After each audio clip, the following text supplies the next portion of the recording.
역대상 2장 하나님의 말씀을 우리 함께 합독하시겠습니다.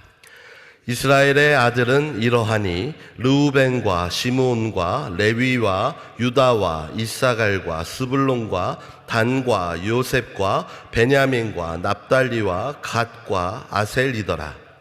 유다의 아들은 에르와 오난과 셀라니 이 세 사람은 가나안 사람 수아의 딸이 유다로 말미암아 낳은 자요, 유다의 맏아들 에르는 여호와 보시기에 악하였으므로 여호와께서 죽이셨고, 유다의 며느리 다말이 유다로 말미암아 베레스와 세라를 낳았으니 유다의 아들이 모두 5이더라. 베레스의 아들은 헤스론과 하무리요, 세라의 아들은 시므리와 에단과 헤만과 갈골과 다라니 모두 5사람이요, 가르미의 아들은 이 아가리니 저는 마땅히 멸할 물건으로 인하여 이스라엘을 괴롭게 한 자며, 에단의 아들은 아사랴더라. 헤스로에 낳은 아들은 여라무엘과 람과 글루베라. 람은 암미나답을 낳았고 암미나답은 나손을 낳았으니 나손은 유다 자손의 방백이며 나손은 살마를 낳았고 살마는 보아스를 낳았고 보아스는 오벳을 낳았고 오벳은 이세를 낳았고 이세는 맏아들 엘리압과 둘째로 아비나답을, 셋째로 시므아와 넷째로 느다넬과 다섯째로 랏대와 여섯째로 오셈과 일곱째로 다윗을 낳았으며 저희의 자매는 스루야와 아비가일이라. 스루야의 아들은 아비세와 요압과 아사엘 삼형제요, 아비가일은 아마사를 낳았으니 아마사의 아비는 이스마엘 사람 예델이었더라. 헤스론의 아들 갈렙이 그 아내 아수바와 여리오색에서 아들을 낳았으니 그 낳은 아들은 에셀과 소밥과 아르돈이며, 아수바가 죽은 후에 갈렙이 또 에브라색에 장가 들었더니 에브라시 그로 말미암아 훌을 낳았고 훌은 우리를 낳았고 우리는 불살레를 낳았더라. 그 후에 헤스론이 60세에 길르앗의 아비 마길의 딸에게 장가들어 동침하였더니 저가 헤스론으로 말미암아 수굽을 낳았으며 수굽은 야일을 낳았고 야일은 길르앗 땅에서 23 성읍을 가졌더니 그술과 아람이 야일의 성읍들과 그낫과 그 성들 모두 60을 그들에게서 빼앗았으며 저희는 다 길르앗의 아비 마길의 자손이었더라. 헤스론이 갈렙 에브라다에서 죽은 후에 그 아내 아비아가 그로 말미암아 아스훌을 낳았으니 아스훌은 드고아의 아비더라. 헤스론의 맏아들 여라무엘의 아들은 맏아들 람과 그 다음 분하와 오렌과 오셈과 아히야며, 여라무엘이 다른 아내가 있었으니 이름은 아다라라. 저는 오남의 어미더라. 여라무엘의 맏아들 람의 아들은 마아스와 야민과 에게리요, 오남의 아들들은 삼매와 야다요, 삼매의 아들은 나답과 아비술이며 아비술의 아내의 이름은 아비하일이라. 저가 그로 말미암아 아반과 몰릿을 낳았으며 나답의 아들은 셀렛과 압바임이라. 셀렛은 아들이 없이 죽었고 압바임의 아들은 이시요, 이시의 아들은 세산이요, 세산의 아들은 알레요, 삼매아우 야다의 아들은 예델과 요나단이라. 예델은 아들이 없이 죽었고 요나단의 아들은 벨렛과 사사라. 여라무엘의 자손은 이러하며 세산은 아들이 없고 딸뿐이라. 그에게 야르하라 하는 애굽 종이 있는 고로 딸을 그 종 야르하에게 주어 아내를 삼게 하였더니 저가 그로 말미암아 아떼를 낳았고 아떼는 나단을 낳았고 나단은 사밧을 낳았고 사밧은 에블라를 낳았고 에블라는 오벳을 낳았고 오벳은 예후를 낳았고 예후는 아사랴를 낳았고 아사랴는 헬레스를 낳았고 헬레스는 엘르아사를 낳았고 엘르아사는 시스메를 낳았고 시스메는 살룸을 낳았고 살룸은 여가мя를 낳았고 여가мя는 엘리사마를 낳았더라. 여라무엘의 아우 갈렙의 아들 곧 맏아들은 메산이 십의 아비요, 그 아들은 마레산이 헤브론의 아비며 헤브론의 아들은 고라와 다부아와 레겜과 세마라. 세마는 라함을 낳았으니 라함은 요르그암의 아비며 레겜은 삼매를 낳았고 삼매의 아들은 마온이라. 마온은 베술의 아비며 갈렙의 첩 에바는 하란과 모사와 가세스를 낳았고 하란은 가세스를 낳았으며 야데의 아들은 레겜과 요단과 게산과 벨렉과 에바와 사압이며 갈렙의 첩 마아가는 세벨과 다르하나를 낳았고 또 만만나의 아비 시압을 낳았고 또 막베나와 기부아의 아비 스와를 낳았으며 갈렙의 딸은 악사더라. 갈렙의 자손 곧 에브라다의 맏아들 훌의 아들은 이러하니 기럇 여아림의 아비 소발과 베들레헴의 아비 살마와 베가델의 아비 하렙이라. 기럇 여아림의 아비 소발의 자손은 하로에와 무누훗 사람의 절반이니 기럇 여아림 족속들은 이델 족속과 붓 족속과 수맛 족속과 미스라 족속이라. 이로 말미암아 소라와 에스다올 두 족속이 나왔으며 살마의 자손들은 베들레헴과 느도바 족속과 아다뇰 벳요압과 마하낫 족속의 절반과 소라 족속과 야베스에 거한 서기관 족속 곧 디랏 족속과 시므앗 족속과 수갓 족속이니 이는 다 레갑의 집 조상 함맛에게서 나온 겐 족속이더라. 아멘. 네, 오늘 효와 행복은 6월 16일자 98페이지에 있습니다. 6월 16일자 98면에 있는 효와 행복. 오늘의 효와 행복의 제목은 소수를 통해 일하시는 하나님이라는 제목입니다.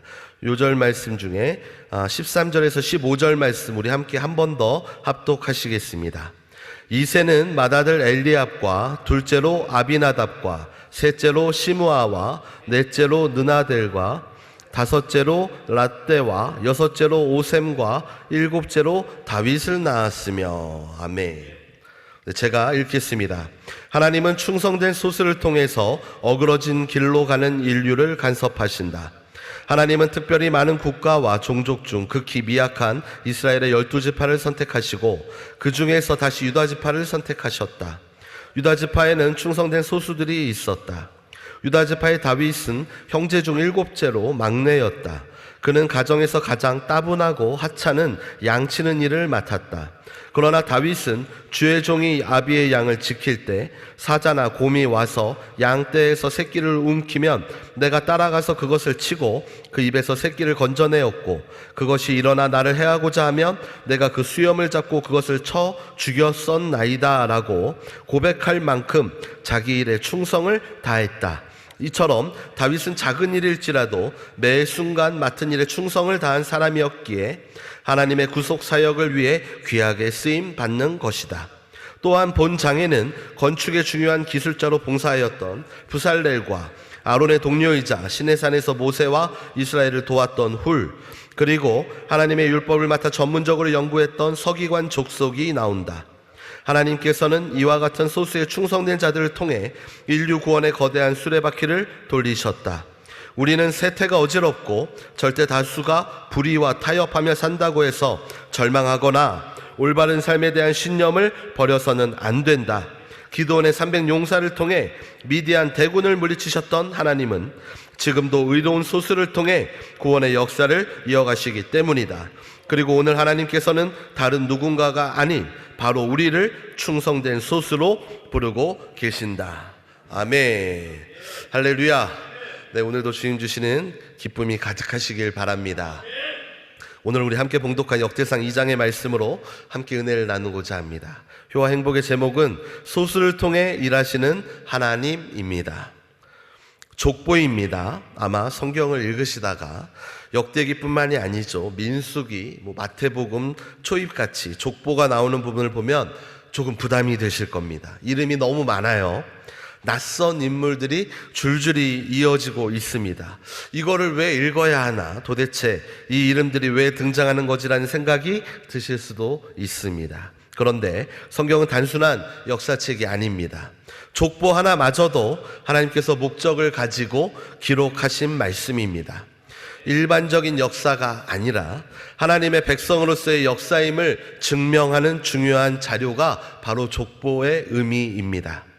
역대기는 바벨론 포로 생활에서 돌아온 후 어려운 시련을 겪으면서 낙담하고 있는 이스라엘 백성에게 지난 세월 하나님께서 이 선민 이스라엘에게 베푸셨던 그 일들을 회고하기 위해 쓰여졌습니다. 그리고 더 나아가 그들을 격려하고 잃어버렸던 신앙을 회복하기 위해서 이 역대기는 쓰여졌습니다. 오늘 이 말씀을 통해 하나님께서 어떤 분이신지를 더 깊이 알아가기를 원합니다. 특별히 효화행보 제목과 같이 하나님은 소수 또한 작은 자들을 통해 일하시는 분이시다라는 것을 오늘 본문을 통해 함께 나누고자 합니다. 오늘 본문은 이스라엘 12지파 중에서 유다 지파의 족보를 중심으로 기록되어 있습니다. 왜 하필 유다 지파일까? 유다 지파의 후손에 다윗 왕이 있고 나아가 예수님께서도 이 유다 지파의 후손으로 오셨기 때문이죠. 놓치기 쉬운데 본문 4절을 가만히 보면 조금 충격적입니다. 제가 4절을 읽겠습니다. 유다의 며느리 다말이 유다로 말미암아 베레스와 세라를 낳았으니 유다의 아들이 모두 5이더라. 창세기 38장에 있는 사건이죠. 며느리 다말이 시아버지 유다를 속여서 자식을 낳는 사건입니다. 사실 좀 부끄러운 이야기예요. 불의하고 죄스러운 장면입니다. 그런데 하나님은 그 베레스의 후손을 통해서 다윗 왕을 세우시고 결국 예수님 오신 그 길이 되게 하였습니다. 이게 무슨 일입니까? 사람의 눈에는 보기엔 부끄럽고 약점도 많아 보이고 연약한 가문일 수 있지만 하나님은 그런 작고 보잘것없는 가문을 통해서도 얼마든지 위대한 구속사를 이루십니다. 우리가 생각해야 할 점은 하나님은 믿음의 사람과 일을 하시고 믿음의 사람은 항상 소수라는 사실입니다. 믿음은 선택이고 결단입니다. 계산하는 것이 아닙니다. 하나님의 신실하심에 대한 온전한 신뢰로 이해와 원칙을 떠나서 하나님을 선택하는 결단, 그것이 바로 믿음입니다. 그러니 믿음이 사람에 되는 것이 쉽지 않습니다. 믿음의 사람이 되도록 도전해야 한다는 말입니다. 역대상 2장을 쭉 읽다 보면 유명한 인물들도 있지만 대부분 이름이 한 번 나오고 끝나는 사람들이 많습니다. 그러나 그 작은 한 사람 한 사람들이 하나님 나라의 계보를 이어가는 것만으로도 이미 중요한 역할을 한 것입니다. 우리가 보기엔 이름 없는 사람, 배경도 약한 사람, 적은 숫자지만 하나님은 그런 사람들을 붙들고 일하시는 분이십니다. 오늘 이 말씀을 이 시대 한국교회와 우리의 삶에 좀 더 가까이 가져와 보면 좋겠습니다. 요즘 교회들이 어떻습니까? 물론 30-40년 전에 부흥의 시대와 비교해서 말이죠. 우리 교회만 해도 그렇죠. 사람이 많이 적어졌습니다. 물론 지금도 많은 성도님들이 계시지만 몇 년, 10여 년 전과 비교해도 엄청나게 줄어들었죠. 일할 사람이 없습니다. 젊은 세대가 없습니다. 이런 말들이 자주 들려옵니다. 목회자 입장에서는 너무나 안타깝고 미래, 다음 세대에 대한 걱정이 없다라면 거짓말일 겁니다. 하지만 성경을 보니까 하나님은 한 사람의 순종을 통해서 민족을 구원하시고 소수의 믿음을 통해서 나라를 회복시키십니다. 우리나라 짧은 기독교 역사지만 몇 명 안 되는 초창기 선교사님들, 그 선교사님들이 순교하여 복음을 전하셨을 때 수많은 사람들이 비웃었습니다. 조선 땅에서 어떻게 복음이 뿌리 내릴 수 있겠냐라고 조롱했습니다. 그런데 어떻습니까? 지금은 전 세계에 선교사를 파송하는 나라가 되었습니다. 하나님은 군대를 찾으시는 분이 아니시라 소수의 믿음의 장군들을 찾으시는 분이십니다. 이름도 없고 알려지지 않았고 배경도 화려하지 않았던 사람들, 도무지 누군지도 모르겠는 그런 사람들이 역대상 2장에 가득 나옵니다. 그런데 그 사람들 하나하나 하나님의 계획 안에서 귀하게 쓰임을 받습니다. 다윗의 이야기를 빠뜨릴 수 없습니다. 다윗이 골리앗을 마주했을 때 호통을 칩니다. 입으로 말싸움만 한 것이 아닙니다. 그는 실제로 골리앗을 향해 담대히 나아갔습니다. 그리고 다윗은 골리앗과 싸우러 나갈 때 무엇을 가지고 나갔습니까? 왕이 준 무기를 들고 나갔습니까? 왕이 준 갑옷을 입고 나갔습니까? 아니요. 시냇가에서 매끄러운 돌 5개를 골라서 주머니에 넣고 손에는 물매를 가지고 나갔습니다. 왜 그랬을까요? 다윗이 골리앗을 상대하여 싸우겠다고 하자 사울왕은 다윗에게 자기의 무기들을 내어줍니다. 그 무기들은 이스라엘에서 가장 좋은 무기들입니다. 왜냐하면 왕의 무기이기 때문이죠. 그러나 체구가 작은 다윗에게는 이거 모든 것들이 너무 크기 때문에 여간 불편한 게 아니었습니다. 그래서 갑옷, 투구, 무기 다 내려놓고 평상시 차림으로 물매와 돌만 들고 나갔던 것입니다. 여러분들이 하나님의 일을 하려 할 때 뭔가 대단한 것이 나에게 있어야 하나님께서 여러분들을 들어 쓰시는 것이 아닙니다. 하나님께서는 있는 그대로의 여러분을 사용하셔서 얼마든지 역사해 주시는 것입니다. 사무엘상 17장 50절에서 51절 말씀에 다윗이 이같이 물매와 돌로 블레셋 사람을 이기고 그를 쳐 죽였으나 자기 손에는 칼이 없었더라. 다윗이 달려가서 블레셋 사람을 밟고 그의 칼을 그 집에서 빼어내어 그 칼로 그를 죽이고 그 머리를 베니 블레셋 사람들이 자기 용사의 죽음을 보고 도망하는지나. 할렐루야. 오늘날 많은 사람들은 자신들에게 없는 것만 말합니다. 내게는 학력도 없다, 배경도 없다, 돈도 없다, 도와줄 사람도 없다, 그러므로 안 된다, 그러니 나는 할 수 없다 라고 말합니다. 여러분에게 있는 것이 보잘것없는 조약돌이라고 할지라도 여러분들이 있는 것으로 최선을 다하고 믿음으로 하나님을 선택하고 결단하고 담대하게 나아가게 되시기를 주의 이름으로 축원합니다. 오늘 이 말씀을 통해 우리가 붙잡아야 할 메시지는 분명합니다. 전능하신 나의 주 하나님은 능치 못함이 없는 하나님이십니다. 우리는 스스로를 너무 쉽게 포기합니다. 나는 가진 것도 없다, 배운 것도 없다, 나이도 많다, 건강도 안 좋다. 하지만 하나님은 그런 우리를 통해서 일하시는 분이십니다.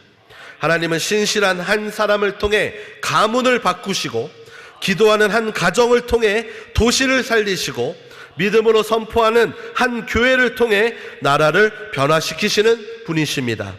적어도 괜찮습니다. 작아도 괜찮습니다. 사람이 보기에, 내가 보기에 연약하고 미약하고 그래서 불가능해 보일지라도 믿음 위에 굳게 서서 하나님의 손에 붙들린 바가 된다면 얼마든지 기적의 역사에 동참할 수 있는 것입니다. 하나님께서는 지금도 여전히 우리를 통해 구원의 역사를 계속해서 써내려가고 계십니다. 소수를 통해 일하시는 하나님이십니다. 믿음의 사람을 통해 역사하시는 하나님이십니다. 믿음의 반석 위에 자신을 세워가며 저기 저 이름 없는 족보 속 인물들처럼 주님의 거룩한 구원 사역에 마디와 마디를 잇는데 쓰임받는 저와 여러분이 되시기를 주의 이름으로 축원합니다. 기도하시겠습니다. 아버지 하나님 감사합니다. 오늘 역대상 2장 말씀을 통해서 소수를 통해 역사하시는 하나님이란 제목으로 주의 말씀을 들었습니다.